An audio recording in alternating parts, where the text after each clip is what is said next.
Établissement à caractère scientifique, issu du décret présidentiel du 19 janvier 1993 portant organisation administrative et académique de l'Université de Ngaoundéré, la faculté des sciences de cette institution participe davantage ces dernières années à son rayonnement.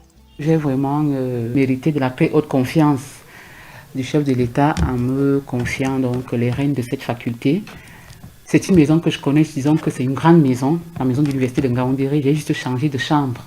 C'est-à-dire, je suis partie de la chambre INSAI EXIM, c'est-à-dire École nationale supérieure des sciences agro-industrielles, où j'enseigne depuis 2008. Après, j'ai migré, je peux dire, à l'école de génie chimique des industries minérales. Et là, maintenant, je suis dans une nouvelle chambre de la faculté des sciences. Donc, j'ai la grâce d'avoir hérité d'une équipe très dynamique et très motivée d'ailleurs, et qui m'a très bien accueilli. Et ensemble, nous nous sommes donnés pour devoir de faire rayonner la faculté des sciences. Non pas à travers des slogans, mais à travers des actes que nous posons. Des formations adaptées au marché de l'emploi, des initiatives de recherche pour un développement durable du Cameroun, un appui constant au développement technologique et à la promotion culturelle.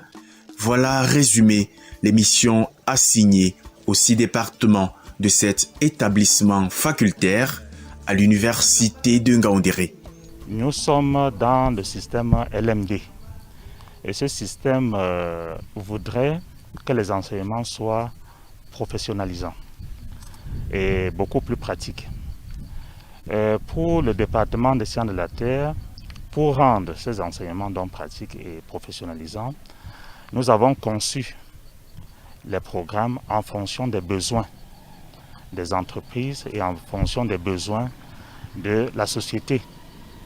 C'est pourquoi donc, de première année en 3e année licence, nous avons une filière appelée Géosciences et Environnement.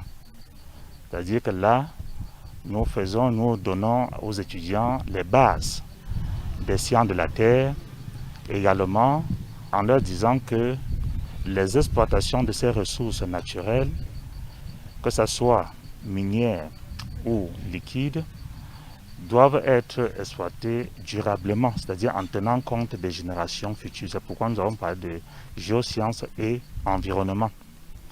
Après la licence, nous avons donc 3 parcours. Nous avons le parcours cartographie, géochimie, métallogénie.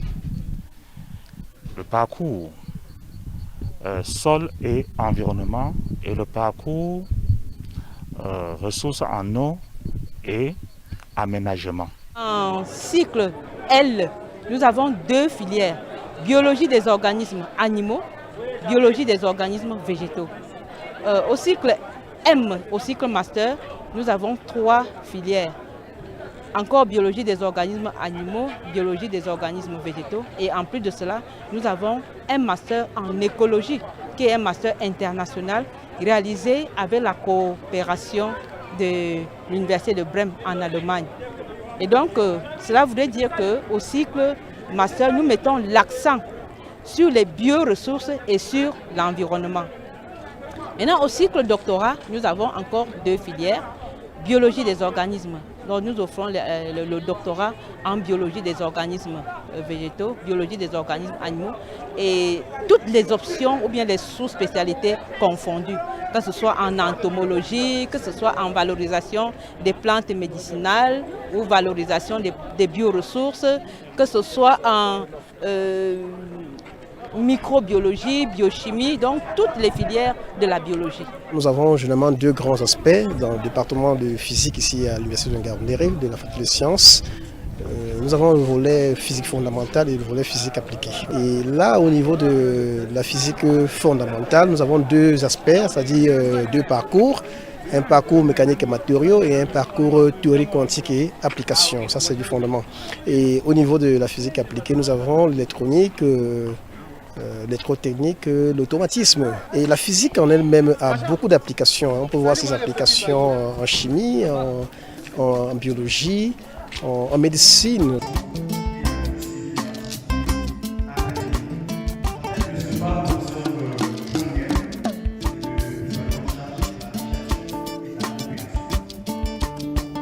face à la crise sanitaire survenue courant 2020. La faculté des sciences de l'université de Ngaoundéré a mis en place une politique de promotion adossée au e-learning. Non sans faire la part belle à divers travaux de recherche valorisant des ressources locales. J'ai appris à utiliser les plantes en état sèche comme en état naturel. Quand c'est encore planté, je peux déjà cueillir les plantes mais ça peut m'aider à soigner des maladies comme la typhoïde. On a vu les plantes comme le cancan aussi qui soignent le mal de ventre, les feuilles de corosol qui aident pour la fièvre. Ils nous ont expliqué que certains médecins même viennent se ravitailler ici pour des médicaments pas médicaux, comme les gens dont ils ont des problèmes de gangrène au niveau des membres. À l'hôpital, on conseille de faire des amputations de membres, mais ici, ils ont dit qu'ils soignent ça jusqu'à la fin. Tu guéris totalement de ta gangrène. Le rhumatisme, le diabète, l'hypertension artérielle, ils soignent jusqu'à la fin avec guérison totale. Pour les tradis praticiens, là où la médecine s'arrête, ils pensent qu'ils peuvent continuer l'évolution, voire traiter définitivement la maladie. Alors que pour la médecine, certaines soignent juste les symptômes et tout, eux, ils soignent profondément la maladie. Ces étudiants sont là dans le cadre d'une unité d'enseignement intitulée médecine traditionnelle. Et déjà, dans les amphis, on leur a expliqué un peu de théorie par rapport à l'utilisation des plantes médicinales, un peu d'histoire par rapport à cette thérapie, et ainsi que la constitution physico-chimique des différentes plantes médicinales. Maintenant, il est question dans la partie pratique de les rapprocher un peu plus de ceux-là même qui détiennent cette connaissance. À inscrire désormais au chapitre des bons points engrangés en 2020, la promotion de l'excellence universitaire.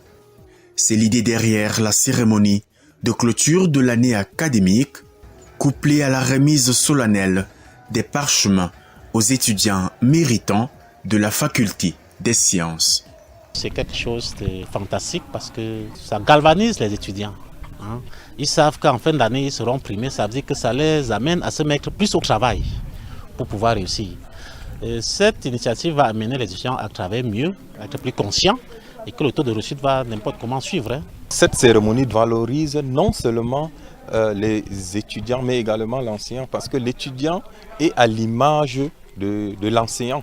Donc ça nous interpelle d'abord même le corps enseignant de redoubler d'ardeur afin de former, n'est-ce pas, des étudiants qui sont à la hauteur du marché.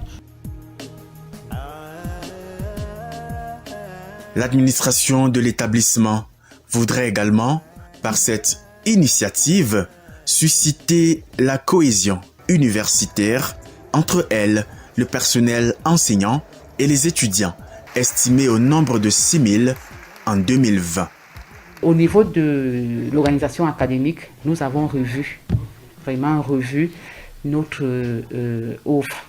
Dans la mesure où vous savez que la faculté des sciences a beaucoup d'étudiants, contrairement aux établissements technologiques.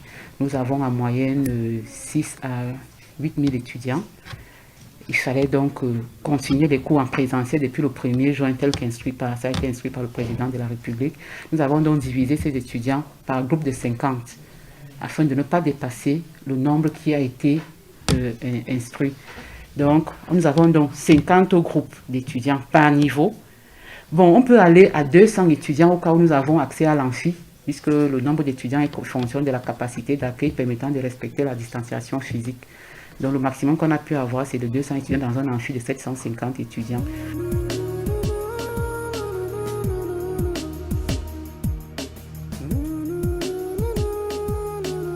À la croisée des chemins, l'université de Ngaoundéré peut se targuer également d'un rayonnement au-delà des frontières nationales. Sa faculté des sciences y contribue pour beaucoup. Nous avons une coopération très intéressante avec l'IRAT de Wakwa, avec l'université de Saskatchewan au Canada, qui est très, très bien signée en France. On peut citer Paris 6, l'université d'Orléans, Et en Belgique également, il y a l'université de Gand. Nous avons des étudiants dans des cogestions, il y a des accords qui sont signés. La faculté des sciences de l'université de Gand est une référence aussi en matière de miel. Donc dans nos unités d'enseignement, nous avons aussi des cours sur l'apiculture. Voilà un peu la particularité dans nos enseignements ici en faculté des sciences. Les difficultés conjoncturelles sont nombreuses, mais elles sont surmontables grâce à une administration qui ose en permanence et déborde d'initiatives. La bande passante avant qu'on avait, ça ne pouvait pas nous permettre vraiment de faire la formation e-learning de la manière appropriée. Donc avec la bande passante de 1024 mégabits par seconde, ça va nous permettre vraiment d'assurer le e-learning.